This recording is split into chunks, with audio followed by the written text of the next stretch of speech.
धन्यवाद अध्यक्ष जी। अध्यक्ष जी, आपके माध्यम से माननीय मंत्री से जानना चाहता हूं, जैसा पप्पू भाई ने भी चर्चा की कि कोरोना काल के बाद आपने कई ट्रेनें बंद कर दी। इसी तरह का शिकार अध्यक्ष जी हमारा क्षेत्र आजमगढ़ भी हुआ। आजमगढ़ के ज़्यादातर लोग व्यापारिक कारणों से, व्यावसायिक कारणों से, पढ़ाई से सबसे ज़्यादा कनेक्शन आजमगढ़ के लोगों का मुंबई के साथ है। अध्यक्ष जी, आजमगढ़ से मुंबई की ट्रेन चलती थी, कोरोना काल में वो ट्रेन बंद कर दी गई और तब से अब तक लगातार वो ट्रेन बंद है। अध्यक्ष जी, आपके माध्यम से मंत्री जी से मैं जानना चाहता हूँ, आखिर कोरोना काल आया जरूर था, वो दौर था, संक्रमण का गुजर गया, लेकिन उस संक्रमण के दौर के गुजरने के बाद जब स्थिति सामान्य आ गई, आपकी अर्थव्यवस्था बढ़ गई, सारी चीज़ें बढ़ गई, तो आखिर जन सामान्य की सुविधाएं क्यों काटी जा रही हैं? इस बात का जवाब दें कि आजमगढ़ से मुंबई ट्रेन कब तक शुरू करेंगे?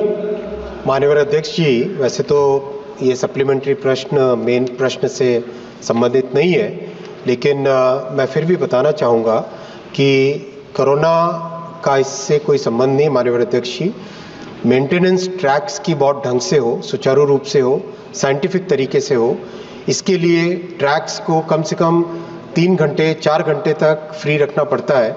दुनिया में कई देशों में 6 घंटे तक भी ट्रैक को फ्री रखते हैं मेंटेनेंस के लिए, लेकिन अपने यहाँ चूँकि 50-60 वर्षों तक रेलवे को निगलेक्ट किया गया था, इसमें इन्वेस्ट नहीं किया गया, तो अब इन्वेस्टमेंट आया है, अब ट्रैक्स नए बन रहे हैं, तो आज फिर भी एक नई पद्धति से काम करने का प्रयास चल रहा है माननीय अध्यक्ष जी। तो इसमें आईआईटी मुंबई के साथ मिलके पूरे टाइम टेबल को रैशनलाइज करके ऐसी व्यवस्था की गई थी जिसमें कि हर एक सेक्शन को रेगुलरली मेंटेन करने के लिए एक पीरियड ऐसा मिले जिसमें ट्रैक्स का मेंटेनेंस का टाइम अवेलेबल हो सके।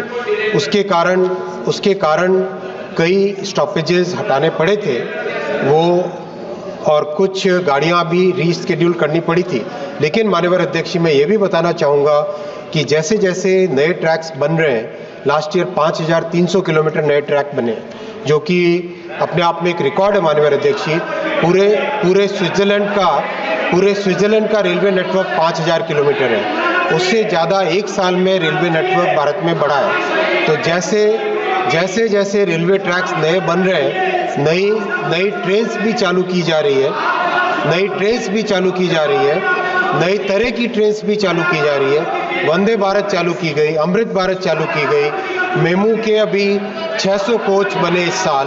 तो ओवरऑल माननीय अध्यक्ष जी, रेलवे का कंप्लीट ट्रांसफॉर्मेशन इन 10 वर्षों में हुआ है और आने वाले 5 वर्षों में और भी कई नई फैसिलिटीज़ बनाने के लिए मोदी जी की सरकार बहुत ही तेज मेहनत करके काम कर रही है। 45 तक चलाएगा और 24-25 सुश्री महुआ मोइत्रा। आज हम थैंक यू केवल मेंटेनेंस आजमगढ़ के लिए हो रहा। सर, थ्रू यू इसके प्रायोजक हैं एडवांस कंप्यूटर, निकट इंडियन बैंक, बूढ़नपुर, आजमगढ़। यदि आप अपनी बच्चे को कंप्यूटर की उत्तम शिक्षा देना चाहते हैं तो तुरंत संपर्क करें।